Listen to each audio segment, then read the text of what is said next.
Pitcher for the Atlanta Braves, Mike Soroka, went down with a very bad-looking Achilles injury last season, and this is one of those injuries when you go back and you look over the play again, if you zoom in and you slow it down, you can see what looks like the Achilles tendon rupturing. Now, on the actual play that Soroka was injured on, we saw that he followed through with the pitch and the batter hit a grounder to the first baseman, and Soroka went over to go try and cover first base, but in doing so, he fell to the turf and he was in noticeable pain, and this is where he stayed until he would eventually limp off the field. Now, it was confirmed that Soroka did officially have an Achilles tendon rupture, and he did have surgery to repair it, but recently he was asked about how everything feels, and he said that the calf feels strong and so does the Achilles tendon, but he still needs to regain some strength in his calf, in his knee, and in his hips. Now, recently he was also asked whether or not he expects himself to play in their opener against Philadelphia on April 1st, and he responded that with the quote, "Obviously, my response to that is I'll tell you, I could be ready to compete right now." Now, athletes are obviously very eager and motivated to hit the field once again after they come back from injury, but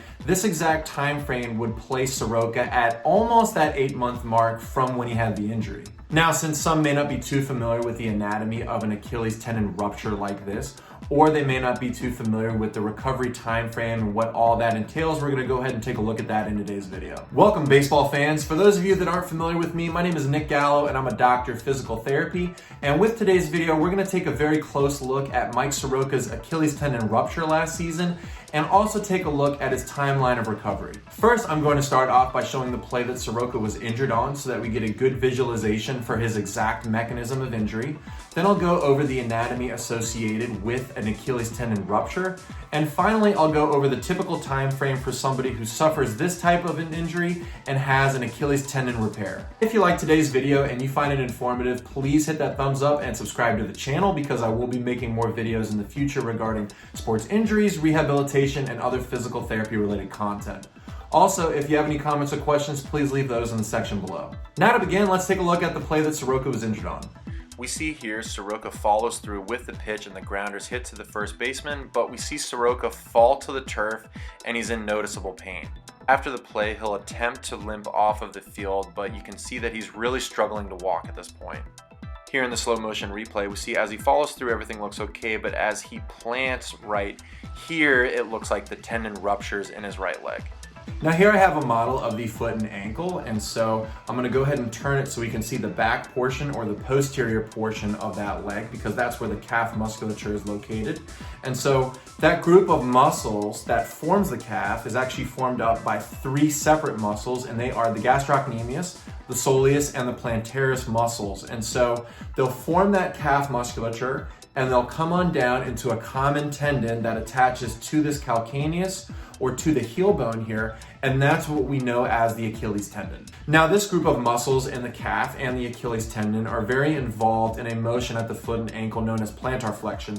Plantar flexion is when a person is going to point their toes downward like this. And so this motion is very commonly utilized in many sports that involve running, jumping, or cutting. So anytime a person is going to go into plantar flexion, they're contracting the muscles of the calf, and also the Achilles tendon is very utilized. Now, typically when a person is going to rupture the Achilles tendon, it's when they're going to go through one of those very sport-specific movements involving plantar flexion, but before that, oftentimes we see a person go into excessive dorsiflexion, which is the opposite motion.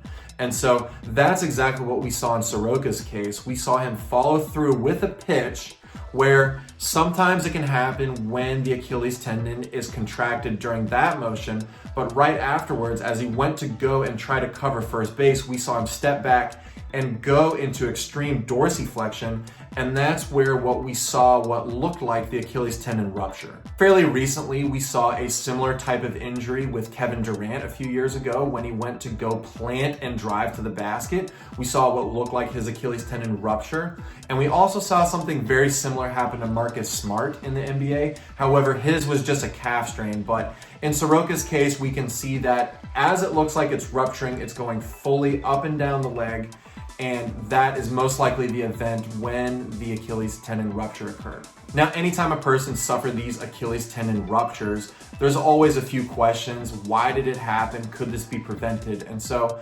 Sometimes, I don't know Soroka's case specifically, but sometimes a person is dealing with something known as Achilles tendonitis or inflammation of that Achilles tendon from overuse. Or oftentimes they're dealing with something known as tenodesis, which is essentially the next step after tendonitis, and that's when the collagen fibers of that tendon start to degrade a little bit. And in personal practice, I've also seen instances where somebody doesn't have any pre-existing issues at all. So I don't know specifically what was going on in Soroka's case, but he might have had something going on, but it's also very likely that he didn't have anything going on before the injury too. Now, as soon as a person is suspected of rupturing their Achilles tendon, there is an on-field test that can be done, and this is known as the Thompson test. And essentially how to do this test is you're going to squeeze the posterior portion or the back part of that person's lower leg in that calf muscle belly, and you're going to look at the foot and see if it goes into that plantar flexion motion. And so if you squeeze that group of muscles in the calf and you see the foot come down just like this into that plantar flexion motion, then that points to the belief that the person did not rupture that Achilles tendon. But if you do this test and you squeeze on the calf muscle belly and there's little or no movement at the foot and ankle, then this points to the belief that there might be a rupture of that Achilles tendon. But of course, the gold standard to diagnose this officially is that MRI. Now, when this happens to a major athlete like this, there is going to be surgical intervention and they're going to actually repair the tendon itself.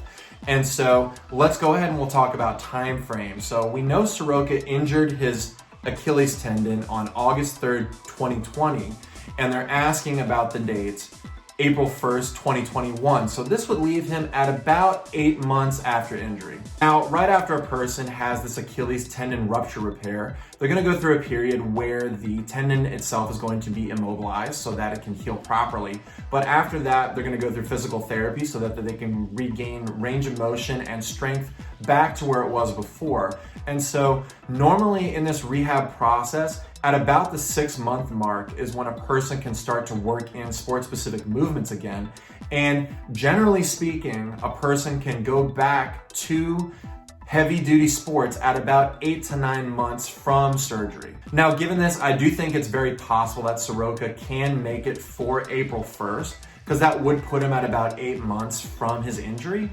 But like he said, he still needs to work on strength in his calf, knee, and hip areas. And so this is consistent with what I've seen when it comes to rehabbing these types of injuries too. It does take a while for that calf musculature just to regain all that strength. So it's gonna be very important that he goes to his evaluations, he's evaluated fully. They put him through all these sport-specific movements just to make sure that he was the same as he was before. So it's going to be very important that we follow his rehab process from now up until that April 1st date. If anything comes out about Soroka's case between now and April 1st, I'll be sure to update everybody in that section below. And if you happen to see anything and it's not posted there, please post it for everybody else. And that's it as of right now regarding Mike Soroka's Achilles tendon rupture and his timeline for recovery. Once again, if you really liked today's video and you found it informative, please subscribe to the channel because I will be making more videos in the future. Thanks for tuning in and I'll see you next time.